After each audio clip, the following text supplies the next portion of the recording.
If you may state your full names to the commission. My name is Tsitsi Paradzai. Tsitsi Paradzai, do you swear that the evidence which you shall lead before this commission of inquiry shall be the truth only? If you do so swear, raise your right hand and say, "So help me God." So help me God. Both administered. You can take a seat if you want to take a seat.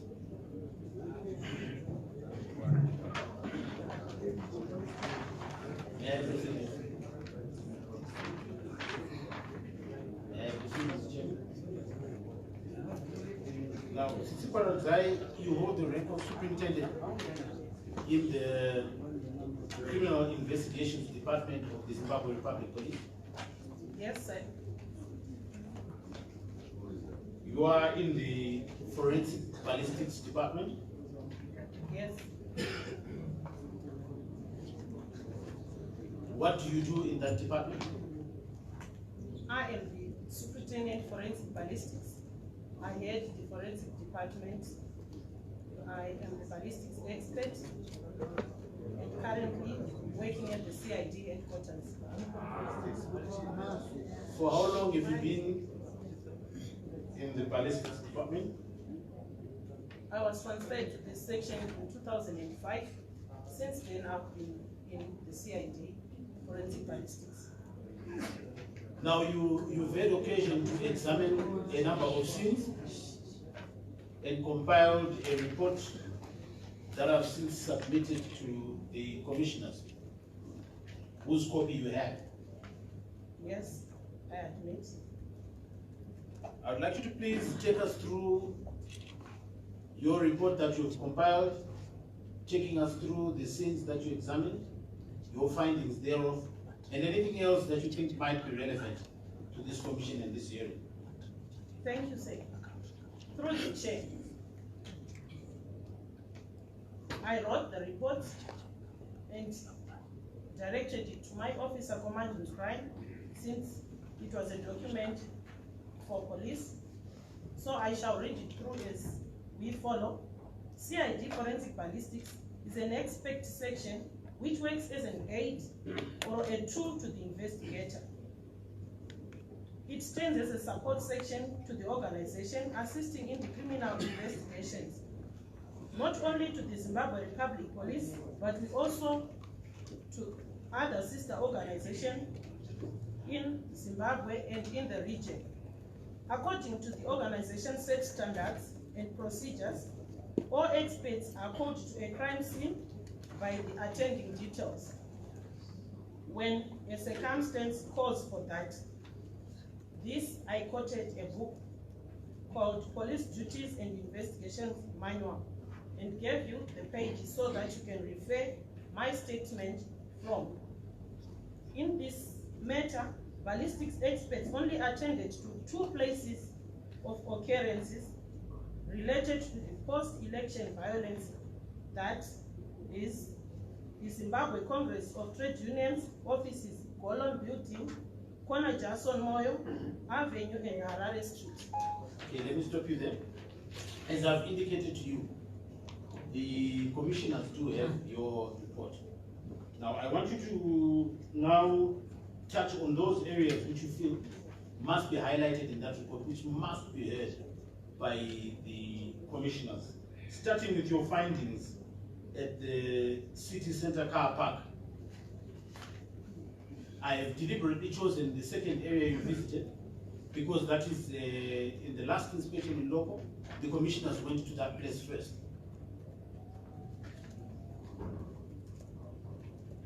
Crime scene number 2, city center parking shooting area. It's Kona Angwa and George Sulundika. On the 15th of November, at around 9:30, I, Superintendent Paradzai, together with 2 detective inspectors, that is Detective Inspector Mtizu Mtizwa and Detective Inspector Taringa visited the shooting incident together with number 058 541 Foxtrot GAI Mokowa Victor from CID Law and Order.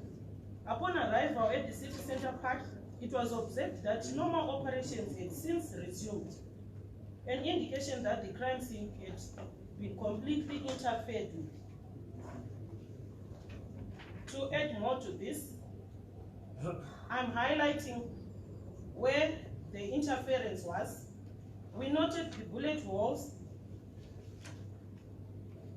one entry and one exit wall were observed on the car park wooden guardroom, northern and southern wings respectively. But just to highlight, it had already been tampered with because some nail was pushed into the bullet hole and some tissue papers forced into the hole. Inside the guardroom, it had already been broken where I was going to see the exit of the bullet. It was broken using some sharp object to remove the material on the wooden guardroom. You can see it on my picture that I presented on the report. The second picture on the southern wing. That's the external side where the bullet came out of. On the bullet, the bullet was fired from the northern side of the guardroom and it struck one of the metal posts of the Jurao prior to penetration past the northern and southern wing, viewing the guardroom. And another bullet, it was approximately the entry of 7.5mm diameter and one exit at 9.2mm diameter. And it was also observed something was pegged from my picture. The one that you see in the brownish color that is appearing on my page 10, it is that nail that's appearing like a bullet head. I just did this so that I will let you know how the bullet holes were tampered with, so I could not get the correct or depict the correct caliber because the holes were tampered with. Going to another part that we visited in the car park, it was the Barclays Bank minibus ABB 7538 Marco Polo. It had one bullet entry and one exit hole was found on the Barclays minibus, which was parked inside the car park on the day. The bullet that hit the bus was fired from the northern direction, as shown on my picture just down. The bullet entry hole had a diameter of 5.9mm and the exit at 6.9, an indication it had flown from a very far direction from the firing. The third one, we attended also to a victim who was there at the car park when we visited, Adrian Mujeri, who came to this commission and testified. Adrian was interviewed and indicated that he was shot inside his arm, just close to the elbow, and I could just see the stitches that was on his skin. I never attended to the person before he was taken to the hospital, so I could see the stitches and the exit that was larger, an indication it passed in his body from this side and out this way. The stitches that I could see were so many because of the medical people who were attending to the hand. A bullet entry and a bullet exit were seen by the marks and scars he identified to us.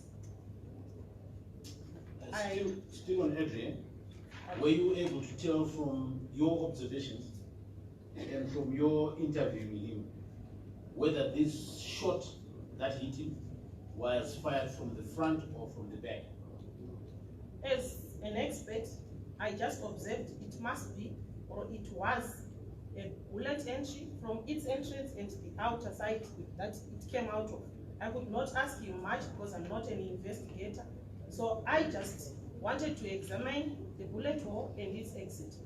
That I got from Adrian, that it was fired and I could see the entry, which was smaller, and the exit that was already operated, and I could not measure anything because it was already stitched and healed.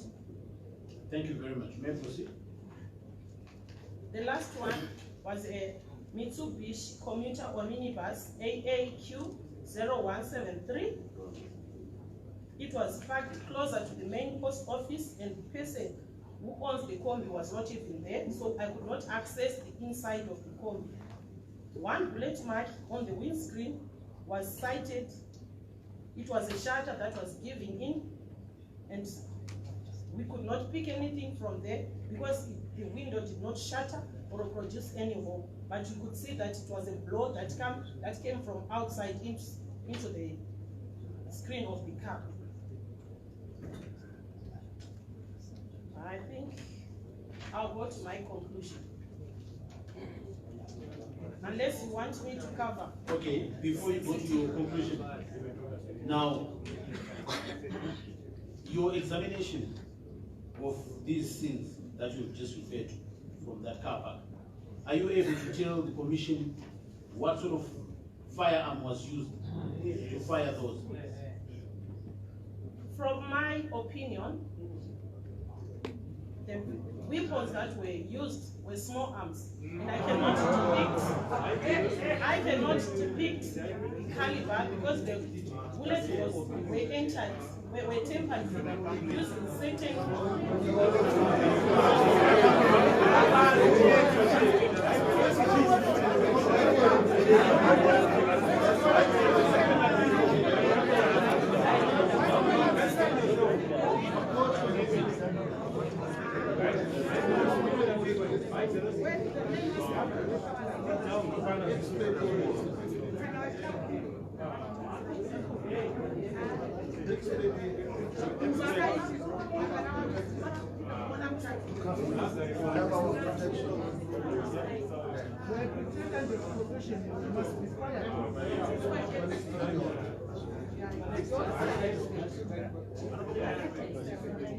Very well.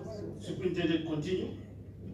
Continue with your evidence. From my observation at the car park, all the bullet holes that we cited were fired by small arms, and we cannot pick which caliber because all the holes have been tempered with. For example, the wooden guardroom, as from my picture, I actually took pictures so that the commissioners can see the temper that was done on the wall. So all those are small arms. When we talk about small arms, once again, we must appeal to you. Please don't interject someone testifying.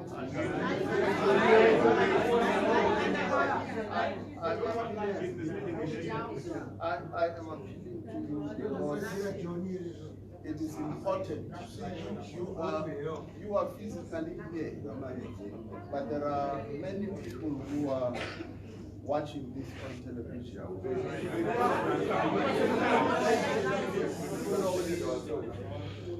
I'm really appealing to you that let's have order, because this is a public hearing, and it is not right for you to interject. Allow the witness to make the point, and you have all the day time to analyze and arrive at your own conclusions. Please help us. Let us work together here. This is a public hearing. Yes, Superintendent, please carry on with your evidence. when I say in small arms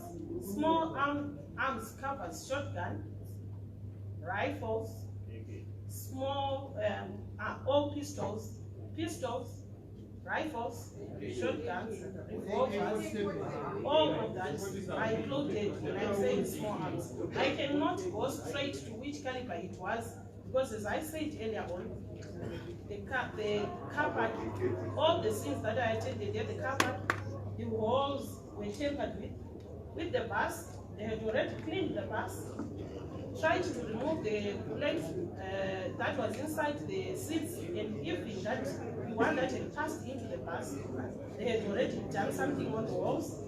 Going back to the guardroom, I have the picture which shows the wooden part of it removed. Even the other one side, it had some nails inserted inside. So I cannot go straight to which caliber it was, but I can specifically say it was from small arms. Thank you. Now, let us move to the ZCTU scene. If you could take us through your findings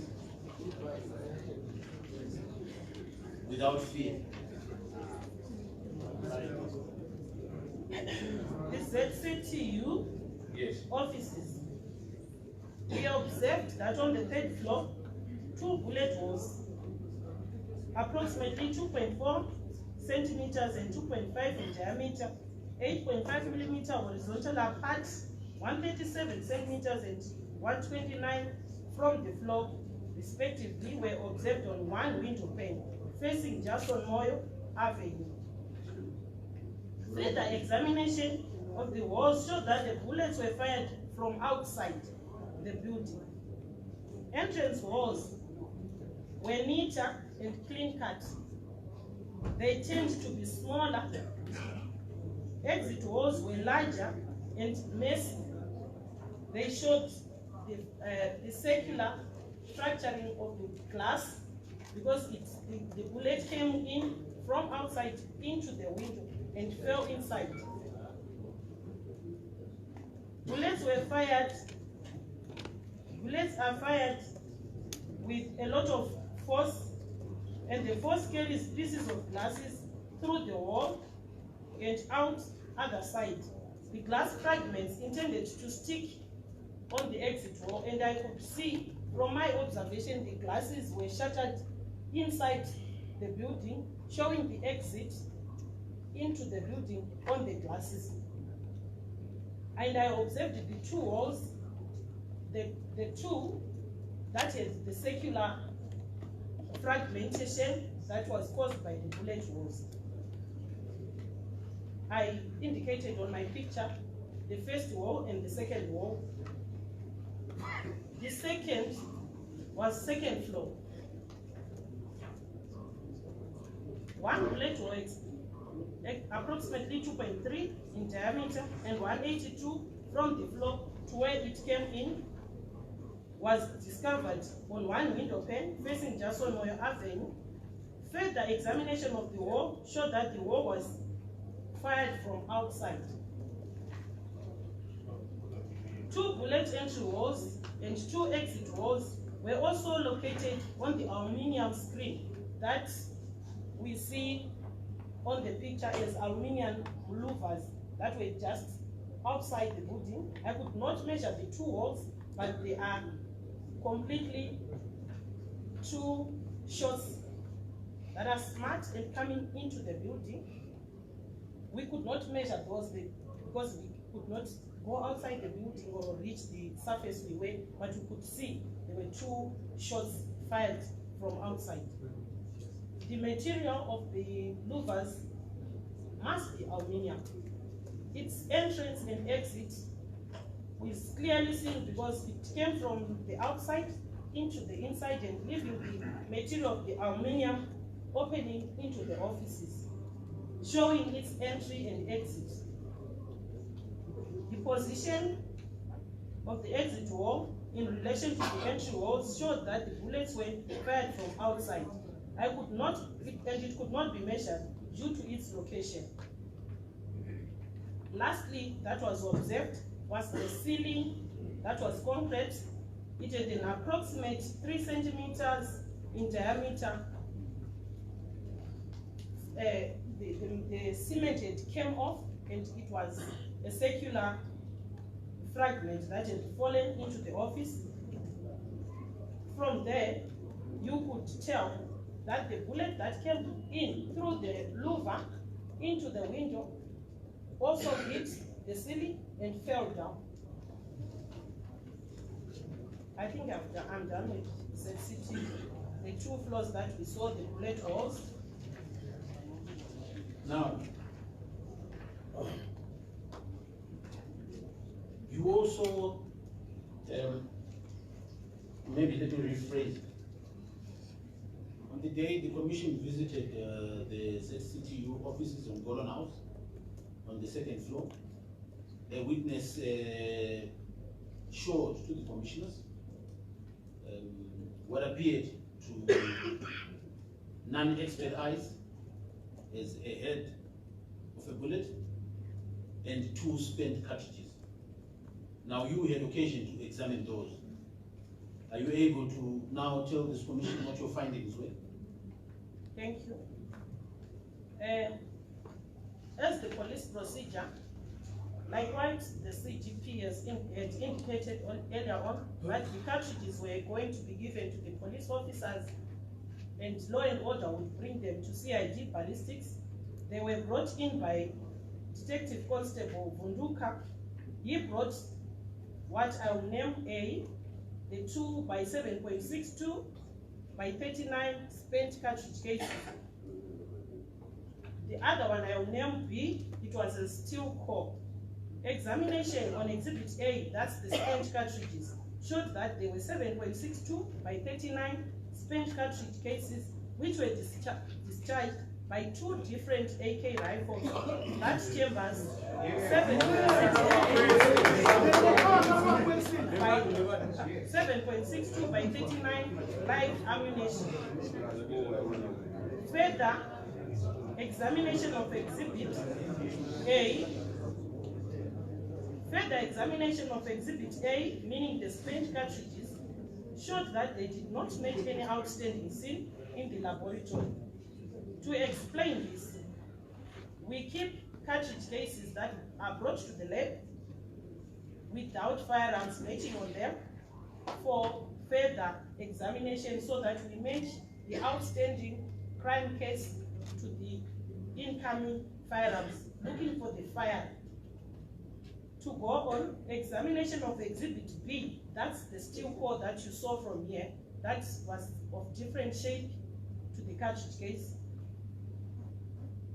showed that it was a steel core of a 7.62 by 39 bullet. No comparison could be done on Exhibit B, the steel core.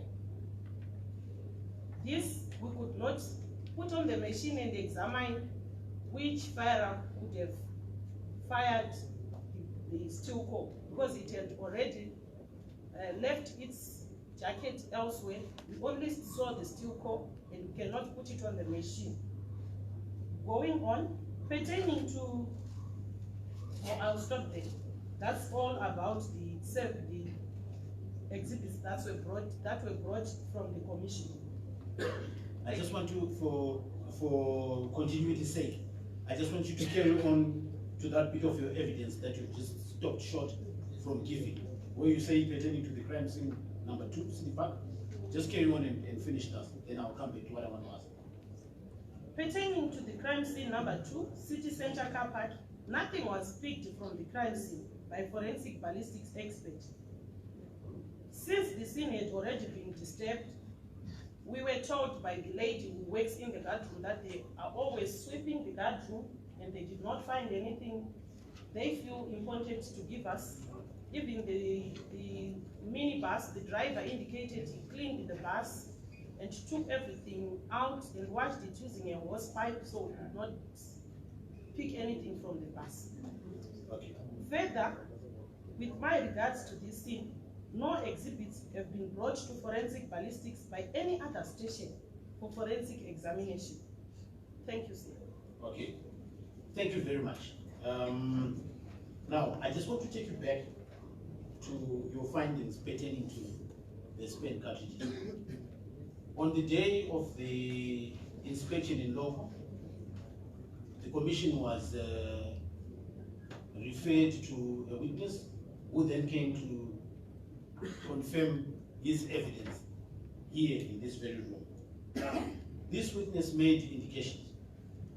He indicated that the steel core and one of the cartridges you examined were found on the floor of second floor Golden House. He then led the commission downstairs to a spot where he indicated outside Golden House that he had picked up the other cartridge. Now, in view of the position of the cartridges, are you able to tell this commission as to where these cartridges would have been fired from? Thank you, sir. Chairman, 7.62 by 39 cartridges are fired by an AK rifle. If they are fired, the firer squeezes the trigger. It ejects the cartridge case closer to him or her, meaning the cartridge case that was found on the ground was fired by one person who was on the ground. The other two that were sighted inside the office, it means the head that went into the offices was could have come from the ceiling and falling down. That's my opinion. The other one that was picked, as he says, in the office, to me, and other experts anyway, the firer was inside or could have squeezed the trigger inside the offices because it falls only closer to the fire. It does not fly together with the projectile from the ground to the or into the third floor or second floor. That's impossible. Thank you. So what we were supposed to have, what I think was supposed to have been picked inside the offices were supposed to be just bullets, the steel cores. Cartridges should have been picked where it was closer to the fire. Thank you. Okay. Is there anything else pertaining to your report that you've compiled, which has been handed to the commissioners that you would like to highlight at this stage? Nothing. Thank you. Thank you very much. I will now hand you over to the commissioners. They may have certain questions or clarifications they may seek from you. Mr. Chairman, the witness. Thank you very much. Yes, I think first and foremost, would you want to just make it clear that by a small arm you include an AK-47 rifle? Yes, from my definition, as I highlighted, small arms covers rifles, shotguns, revolvers, and pistols. Any calibers that are below 10 millimeters will fall into small arms. Or in other words, an AK-47 rifle is a small arm. Thank you. Is that what you're saying? Yes, that's what I'm saying.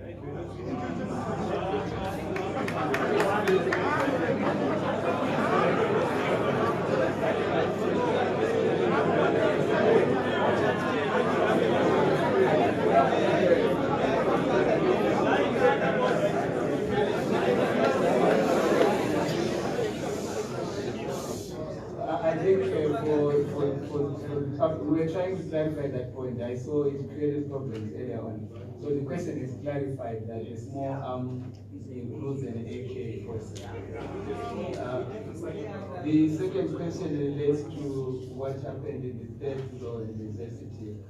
Is it your evidence that from the observation of the shots and what it could only have been from outside?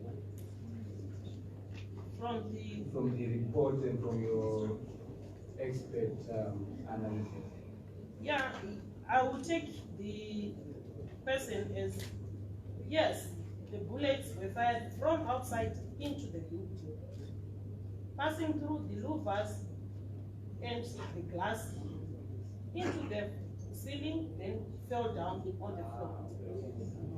So there was no indication, as far as you're concerned, of any firing from inside.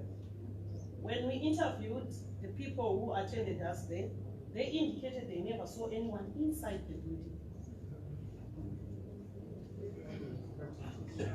Now, if then that is clear as such, it would mean that this thing that was picked, it would either be one thing is false, either that that thing was not picked from the third floor, or that someone's shot from it. It can be both correct, because we got some evidence that that cartridge was picked from the third or second floor.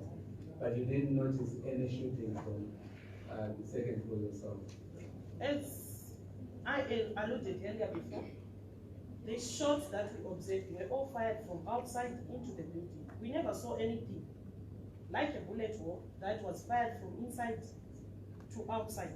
And I did took the photos just to show you what I observed as bullet holes. Thank you. Any other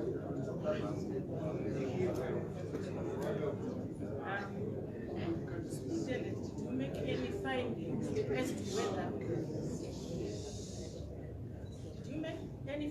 as to whether the people inside the building had arms? Do you make any finding? On the day we attended, we had investigators from CID Law and Order. From me, I do examinations and produce reports for judiciary. The investigation part of it is done by the investigators. They work together with me and are the best people to ask more on what they got from the occupants of the office. The other office that we entered, the person was not even there. The person who reported was said to be outside the country. We just got entry using the keys. He was not even there to answer to any person. Since a cartridge was found inside, would there be any possibility that they could have been fired from inside? As asked by, considering that windows can always be opened. maybe I answered this when Commissioner asked me. I am saying, when one is firing any small arm, the cartridges fall closer to the firer. To add more, one can even see the cartridge and pick it because it falls close. In the event that it rolls over, it can roll over, but it's closer to you, the firer. Meaning that the person who indicated to you that he picked the cartridge case and the head, the steel core, should explain maybe, because we have the person, how it came to them and they didn't see the fire. I even asked them, did any person come into the building with a firearm and fired them? Are there any other holes that you have that we did not see? Because we looked through all the offices that they reported they fired to. Thank you, Commissioner. And then in your evidence in the city center, you said you examined one guy who was shot, and according to your statement, it's suggestive of the fact that he was shot from the front. Could you confirm that? My picture that I inserted on my report was an aid to explain where the war was. Because if I change the direction or say anything, it will be wrong or a speculation. I don't know his position during the time of fire and where he was putting his hands during the time he was fired to. But what I noticed was a mark that was already attended to inside the elbow and outside this side. And I observed this one was smaller than the outer, the exit wall, which I explained that the entry will be smaller, the exit will be larger, and any projectile that's forced into the bones makes the bones more impact to the exit, as they will also intend to take the position of the projectile create e-houses, it leaves the body. But the reason why I was seeking clarification is that in your statement it said the bullet marks were located just below the right elbow and the bullet was fired from the front direction. I just wanted you to clarify so that when we go through the evidence we can. Thank you, Commissioner. As I have cleared this, I think we are done with it. Can I thank you to just follow up on that to clarify? You're not able to say categorically that the shot was fired from the front. It depends on where the person's arm would have been when the shot hit the arm. The person could have been facing the other direction if his arm was up the other way. Isn't that what it depends on how factually it happened at the time? Yes, because I attended the person when he was already treated and the wound healed. I can only confirm the entrance that he shot and the exit that was consistent with the gunshot, where the entry is smaller than the exit. The exit is larger, the entrance is smaller. Thank you. Can I just go back to the scene at the Trade Union Federation? In your report at the end, the last page, you say that these cartridges were from two different AK-47 rifles. How can you tell that? Commissioner, let me go through what we do when we examine cartridge cases. Ballistics is an art where we examine cartridge cases from crime scenes using a comparison microscope. So when we put cartridge cases on the comparison microscope, we are checking for striation marks. We do it using the microscope and checking all the striations that we are going to see on the cartridge and compare with other cartridge cases, because it's a comparison of two things. So when we picked the two, we studied the first one and studied the second one, put the two together, recheck what we are seeing on the first cartridge and what we are seeing on the second cartridge. We compare the two. To put this clear, let me say we are comparing two people, myself and her. So what similarities do we have when we are comparing? We write them down. What differences we have, we write them down. If we are so different, it means we are coming from different parents. If you are real people, like what I'm giving as an example, so she is light and I'm light, that is not different from us. She is big, maybe small. We look at the differences. So these two cartridge cases, when we compared them, they actually were two different things.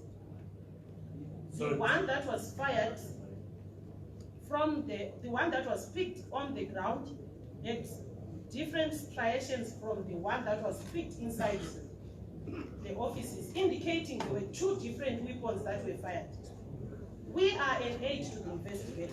So when the investigator is investigating, we just forward the information that we could have got in the office so that he goes to look for the two firearms, since it's not coming up to be one firearm that got the two cartridges. Okay, I think I understand. Every gun, although they're both AK-47 rifles, yes, every gun will have its own characteristics. Yes, You can therefore tell which bullet was fired from which gun. In this case, we don't know which gun, but you can certainly tell us they're two different AK-47 rifles. Yes, Commissioner, I admit to that. Great, okay. Now just moving on, the bullet that was found inside, you said it was a 7.62 times 39mm bullet, which is exactly the same figures that you used for describing the AK-47 cartridge. So is it fair to assume that that bullet is most likely from an AK-47 rifle? From my report, I clearly stated the cartridge cases are You can read my second part. Examination of Exhibit A, that's the 2 cartridge cases, showed that they are 7.62 by 39mm spent cartridge cases, which are discharged by 2 different AK rifles. So I think... No, absolutely clear. I just want to say the bullet itself, though, is it safe to assume that the bullet itself is also from an AK-47 rifle? It's got exactly the same measurements. It's safe to say that, because it was a steel core from an AK-47 ammunition. It's not a possibility, it's a fact that it was from an AK-47. It's a fact. Okay. That's what I'm trying to establish.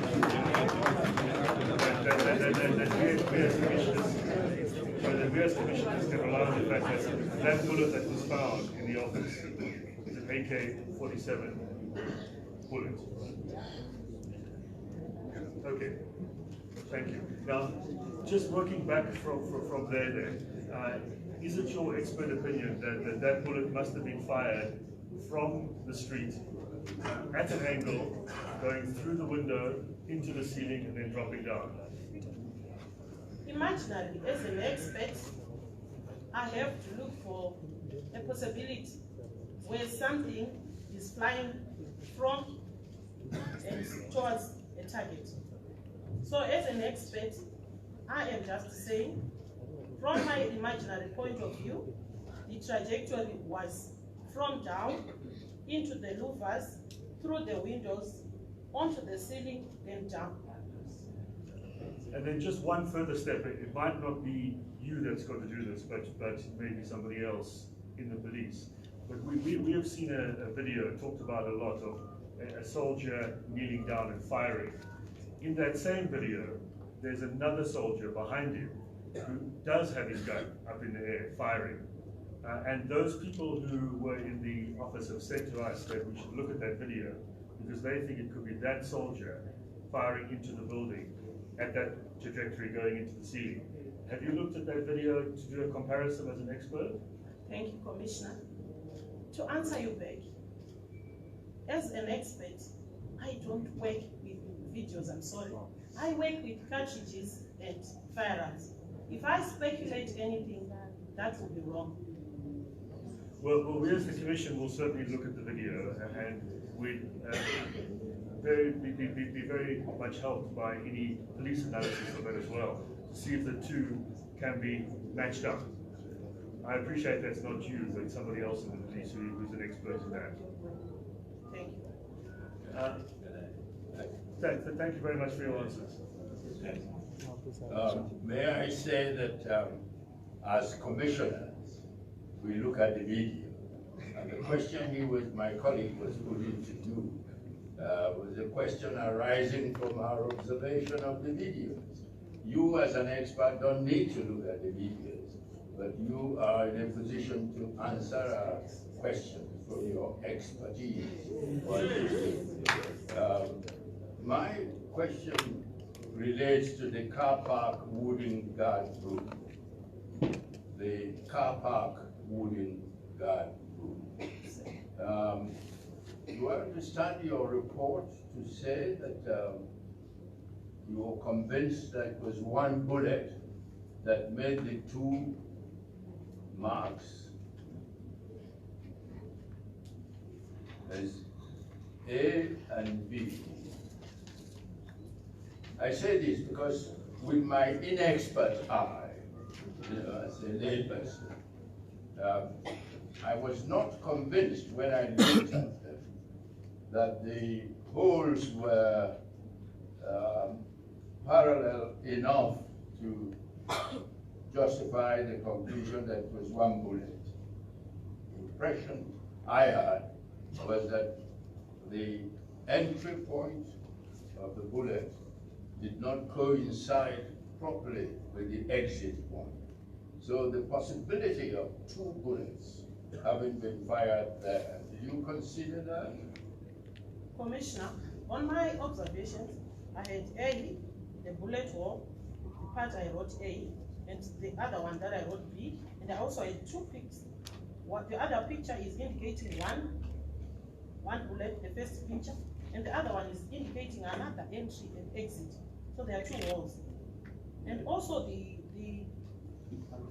let me take you back. There is also let's go back to the scene. I want you to imagine the Jura wall of the city car park. It's steel bars.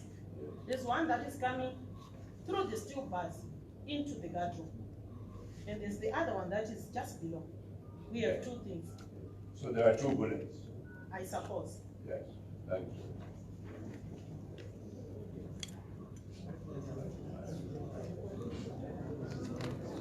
We have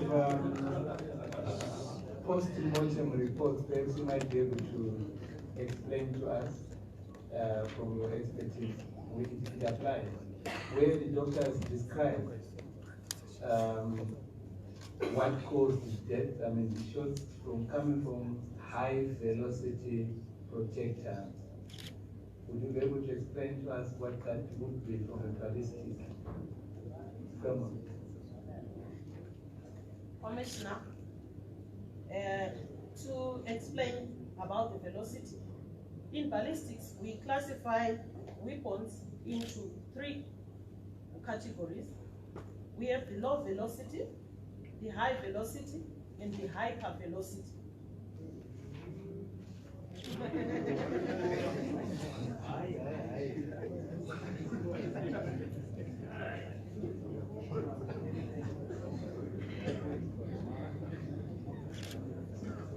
When we talk about the categories, it classifies the types of weapons and their velocity. So small arms, as I said before, fall into the high velocity and hyper velocity. We cannot go to AK rifle and bring it in here on its own, but it's classified as small arms falling into high velocity and hyper velocity. We have some mathematics there. I don't know if you want me to present the meters per second that governs the velocity. So we will be correct then, according to that expertise, that if the description is that the shot came from a high velocity projectile, then the AK-47 rifle would be in that category. Let me, with my ballistics, say wounds inflicted by high velocity firearms or ammunition are radically different from wounds caused by handguns or low or medium velocity firearms.